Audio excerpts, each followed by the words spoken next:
Well, it's been 2 years since I've had my Specialized Crave Comp, extra large, and I kind of did some upgrades to it, and I kind of wanted to give you a review of what I thought about the bike. So let's get started. So first up, we'll start at the front of the bike. If you can notice here, as you notice, I went with the back sweep bar, as opposed to what came with the bike. It was just your standard flat bar with body geometry grip. So that's pretty straight. So I went from the bar to a carbon bar from Originate, and it is a space bar. Now it is 680 mil across, which is pretty narrow by today's standards. But I don't think I want something wide, like a downhill version. So what I found with the back sweep bar is that it puts my hands in a more natural position for longer rides. So if I'm riding 2-3 hours at a time, my wrists and my hands don't go numb, or there's no pain. And I find that with the back sweep design, that really helps. The grips, the ECI extra chunky silicone grips work great. My big old hands fit nicely around it, which is really cool. Also, you know, orange to match my orange bike also. Next up, the fork. What came with the bike was the RockShox Recon Gold with 100 mil travel up front with the lockout. I went from this fork to a Magura TS8 with 120 mil, so I get another 20 mil of travel. I needed a little more travel, so I chose this fork here. A friend of mine had it. So I get a little more stability with the front and rear supports, which is kind of different, along with the through axle up front for even more stability. So what I'm running here up front, tire-wise, is the Ibex 2.4, and this is on a WTB frequency rim. So the stout rims, my old rims, a little too narrow, and they kind of were a little heavy.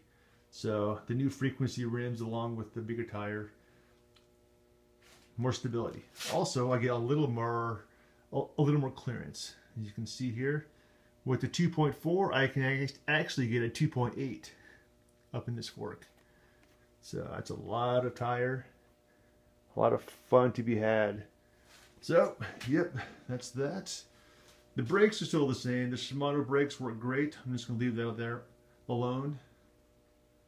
So front and rear brakes are the same. And what I have over here is the dropper post lever. So I can push down, I can push up, to, back. So it's all nice. The dropper seat itself, it is the X Fusion Hilo. And it's going on 2 years, and it's not performing as well as it has been, so it's slowly degrading. What I'm finding is that when I hit the button, it goes up a little bit and stops. I'll have to hit the button again, and it goes up a little bit more. So what I'm having to do is I'm having to hit the button, and I'm having to squeeze the nose of the bike, or the seat of the saddle, with my thighs, and then stand it up. So it's not very good, but for it being a cheap seat post, a cheap dropper post, and 2 years old, let me give you an example here. So I hit the button, it goes down, it's all right. So I hit the button again, it goes up a little bit, hit the button again, and again, and again, and again. It's supposed to be one fluid motion, but it's not. So shoots up okay, but I'm having to reach with my hand or my thighs, like I said, and raise it up all the way. But not too bad for the price I paid, and that's going to have to be upgraded.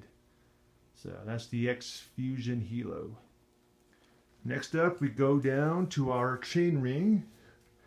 I went to a 1x system, so the 2x I got rid of. And I went with the absolute black 36 tooth oval chain ring. So you can see that oval motion. It's supposed to help in the climbs. give you a little more power where it's needed. And it does its job, and I've had no problems with it. The best thing I can say about it is that I don't notice it. You figure with an oval chainring, you would be lopsided, your cadence would get a little screwy. But for the most part, I don't notice it at all. Actually, I don't notice it at all, period. So, it's perfect. It's great. It's nice. So the pedals, candy, orange also, along with the hub up front, orange accents all the way around. Okay, so we went from the chain ring, like I said, I went to a 1x system. I went from a 2x10 to a 1x11. So there's an 11 tooth cassette back there. So I went from the SLX Shadow Shimano derailleur 10 speed to a Sram XO 11 speed cassette. So it works great. And the cassette here, it is a 46 tooth box. I don't know if you can see that. Yeah, so this is a box 11 speed cassette. It is a little hefty. It is pretty heavy, but I like the range. I like the teeth and the jump choices. So it's actually kind of nice. So let me see if I can get some shifting done here.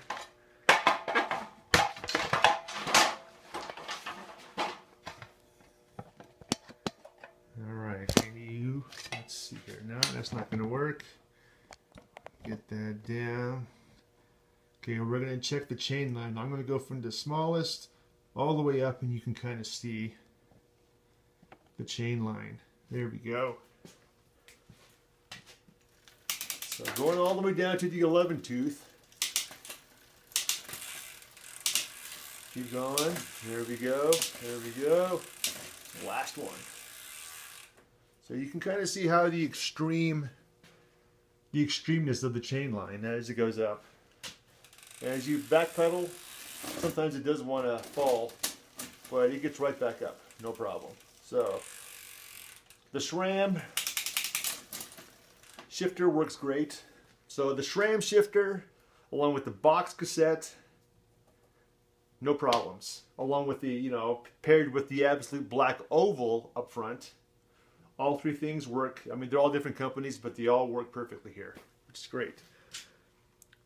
So the rear wheel, I can squeeze this here. This here is a Forecaster 2.3, and you can kind of see the clearance. The 2.3 is perfect. So I could probably go a 2.4 maybe, but I don't want it to rub on the inside of the chain stays here. Along with this, not the chain stays, the seat stays.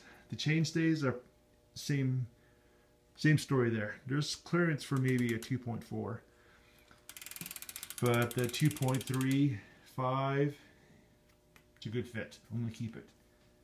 And the WTB frequency rims, awesome in the back, along with the front, so that's all great. And the Chris King hubs. I wanted something a little more fancy.